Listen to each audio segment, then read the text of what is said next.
I'm Qui. And I'm Bri. And this is Mommy's Mixes and Mocktails. Oh, she did it. Good job.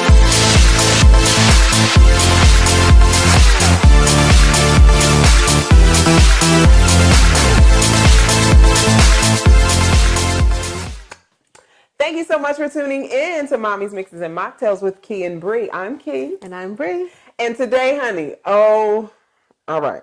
I'm just going to tell you what we're talking about. Sibling rivalry. Definitely have that. Denying sexual intimacy. Just let it sizzle.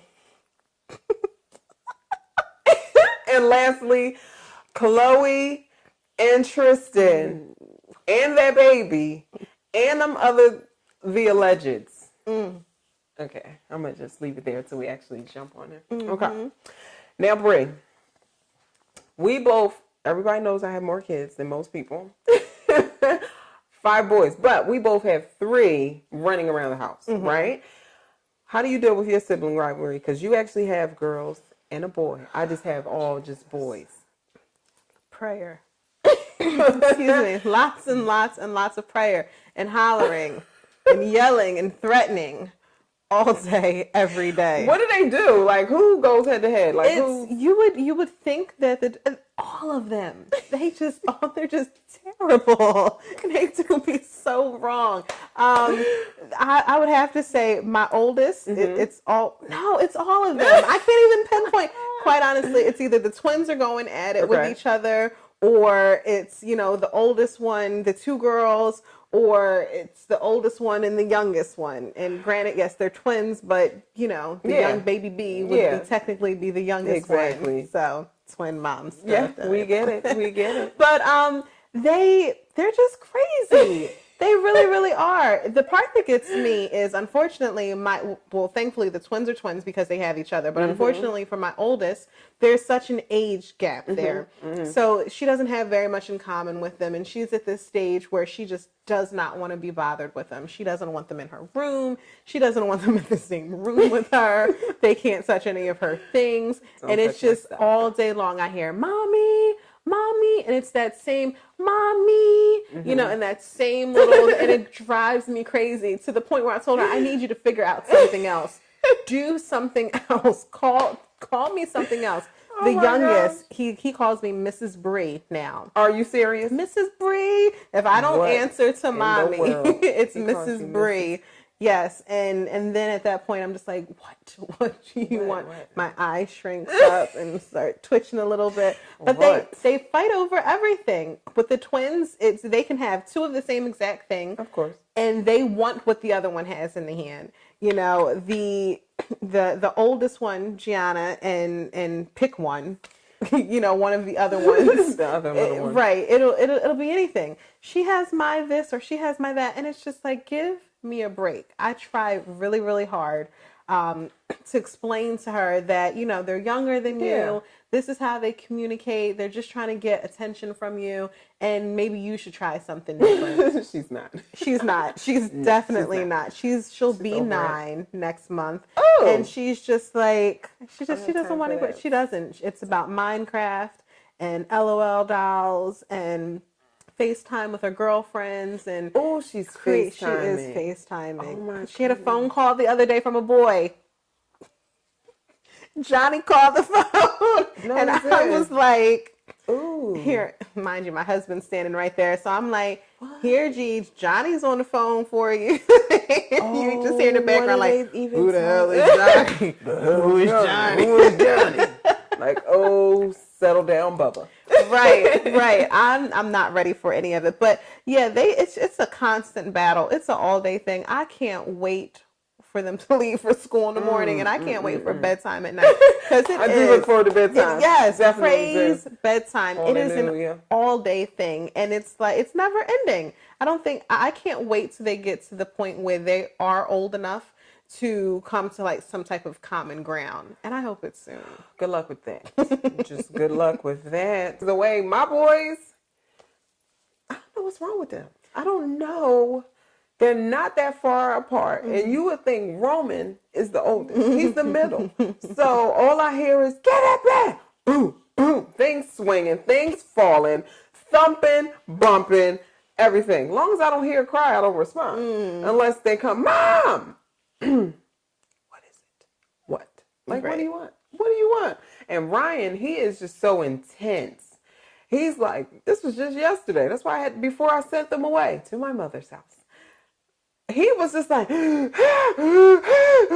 I mean, like tears flowing, his chest, he can't catch his breath. I said, well, baby, what is wrong? You're screaming. He was like, Razan, hit Roman. I'm like, he didn't hit you. What does that have to do with you right now? He's like, no, but then Razan put his hand on my head, and da-da-da-da-da. I'm like, are you hurting?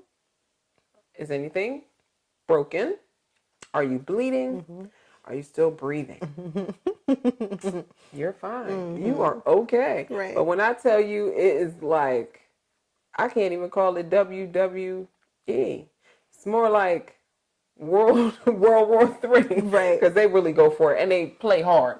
Everybody, and they have this, all of them have this little man thing where I'm not going to lose. I'm not going to back down. Everything's a fight. And we're just going to go for it. Roman, he takes the first swing and gets the last punch in. So I don't know how he manages to do it, because sometimes it'll be the first against 2 and 3, or 1 and 3 against 2, or 2 and... I'm like, look, I don't have time for this. I'm going to just go upstairs and rock my twins to sleep and just really hold on to this little bit of time I have left, because when they get up, it's a wrap. When they start walking, it's a done deal. I'm going to just go head on and run away. Yeah. Big deal. I'll just run away man, and send somebody to do some domestic things while I'm gone. I think that'll work. It might. I think it's a good idea. We can run away together. High five.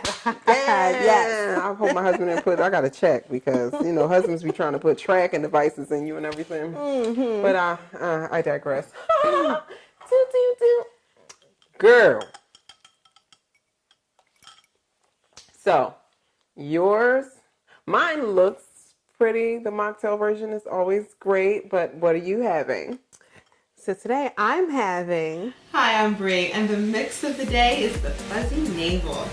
Now, there's some really crazy named drinks out there these days, right? You really can't tell too much about the drinks given some of these names, but the Fuzzy Navel is pretty much to the point, right? You've got your fuzzy, your peach schnapps, and your navel is going to be your orange, and spiced up, we're just going to add a little bit of vodka there. So the ingredients on that is going to be vodka, peach schnapps, and orange juice. So the mixing method on this drink is just going to be, we're going to shake it up. So all of our drinks are going to go into one mixing cup, shake it up, and serve. Ice in the cup, we're going to do 1 ounce of peach schnapps, 1 ounce of vodka. Top it with some orange juice. Got your mixing glass, and shake it up. From the mixing glass to your glass. That nice and frothy. Gonna have a nice orange garnish. And there we have it, your Fuzzy Navel. Cheers. So that having intimate moments with our significant other is super, super important. But you're not always in the mood, right? I am. So how... I am. I really am. Okay, sorry. Go ahead. Okay. So what do we do with that?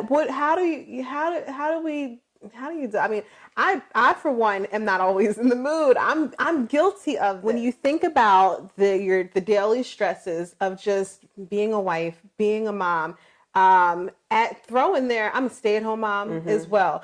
And by the time my husband gets home from work, I'm tired. I am tired. The last thing I'm thinking about is getting all sexified up and like, hey baby, come get this. Come get all right. Fall asleep. I'm not there with it. So, I feel bad. I really, really do. But I can say I'm guilty of this. No babe, not tonight. I got a headache. Like, oh snap. You went with the headache one. I just feel like sometimes it's not feasible. It's not not ideal. It's not. I understand. Kind of. But I hear that you always on go. I'm always on go. I definitely, maybe because I'm like Sagittarius-ish. No, I'm a full-blood Sagittarius. Yeah. And I hear that's common among people who share that birthday time period. Yeah, I definitely am always on go. Because that's why she got all the kids that she got. But I'm not going to say, you ain't hearing all the children.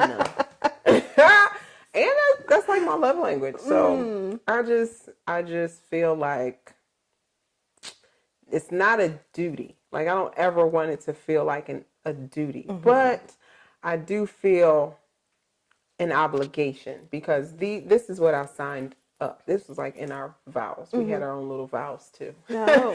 Yeah. So yeah, I'm not the one to deny or get mad and say, you know what, cut you off. Do that enough times, he's not going to want it anymore, right? Okay, and then you're going to be salty like, thank you, man. No, I'm going to go ahead and watch this game like, oh, he tried to play me. Right, I don't like him anymore either. But I feel like that gap leaves too much room for other distractions. Not necessarily other people, but you just really, you don't want to lose. It could very well be other people. But it's like you don't want to, or, your partner, you don't want each other to feel like you're not the number one priority. Yeah, we have a bunch of stuff going on. Absolutely. Especially if you stay home and work from home. If you commute to work, whatever. Women, we just have a whole lot to do. And I think some women make intimacy another check, like on their to-do list. Like, oh, okay, great, I did everything else. Oh, okay, I'll probably have sex with my husband. Great, I'll do that tonight. Get that over with. So sometimes it is like that. I'm going to just go ahead and get this over with so I can go to sleep. And then it should be good for like 2 weeks. Girl, I'm in some wife groups, and that is very true. It's common. You got a whole lot of wives who are on go, so I don't feel like alone. And then you have a whole lot of wives that's like, girl, I hear that doorknob turning, I just go to bed. I just go to sleep. Like, I know that I'm not alone in this. Like I said, no, you're not. Absolutely. When I think, and I'm constantly like, I am one of those write it down type people. Like I'm a to-do list type of girl. Me too. I literally write out my day, wake up, drink water, call husband and express love. Like, because otherwise if I don't, I will get so consumed in my day and the children and my other thoughts, my anxiety, like there's my OCD. Like there are so many things that can distract me. And it's not that it's not important. Yeah. Absolutely it's important, but it's just not, it's not easy, marriage isn't easy. And constantly trying to, give your all to someone else. I think that's a task in itself. It is. But, people are just like, I don't know, you just lay there or you do whatever. Like, no, you don't want it to be crappy. You don't want it to be crappy. But if it's like, look. Sometimes it just is what it is. Like, let's go ahead and knock this out because we got about 10 minutes. The kids about to get up. Not only that, my sleep calculator says, if I have to wake up at 5:30, I need to be in bed by 11:37. Right. You got 7 minutes. Work it out, bro. Hey, whatever. Just leave me enough time so I can get my sleep. Right. Which is true. And then, like, some husbands don't even want it all like that all the time. Which husband? Right? I mean, look, some husbands just be like, I'm just as tired as you are. And those are times when I think you dap and you go to just sleep. Dap and go to bed. Because, oh my God, you don't want them nights where it's like, all right, I'm tired. You're tired. All right, let's just make it work. And then you kind of look at each other like, yo, this is crazy. It ain't let's working. Just go to bed. It ain't working. Let's try again tomorrow. And I remember I watched Holly Robinson Pete and her family, the Peets. She was saying how they schedule it. Like, I think that's healthy. On Blackish, I was watching that, and they were talking about date night, and if you have to schedule sex, that's like, oh my God, it's death to your marriage. But no, you have to know your marriage. You have to know your mate. That's real life. Yeah. Like Holly Robinson was like, if we don't schedule it, it probably won't happen because you have a million things to do. And then on the other hand, it's like, well, if we schedule it, it won't be as spontaneous and fun. But both can be right. Yeah. To two different couples. Absolutely. So it's like, you can be spontaneous when you have during time, these hours. Yeah, for spontaneity. But if you don't have time for spontaneity, you better go ahead and go with that to-do list, that checklist, because at least you're getting it. Exactly. Get it in where you fit in. That's why I love Tiana Taylor. Who's also... I have not watched that show. She's a Sag. Like, I knew it. When I saw her, I was like, she is a Sag, honey. Okay? Because she'd be like, look, you got to get it done wherever you can. She was like, pull over on the side of the road, by the pool, wherever. Because you're parents. It's like... Right. And they have a little one. Yeah. So, and they're first-time parents. Child. They look fun. They are fun. Oh, they're like my friends in my head. Yeah. They are my friends. Got to give them a call later. Don't judge me. They are my friends. But it's like, yeah, you just have to know yourself, know your spouse. But don't get in a situation where you're both turned off because then your marriage is down the crapper. And we don't want that. Also known as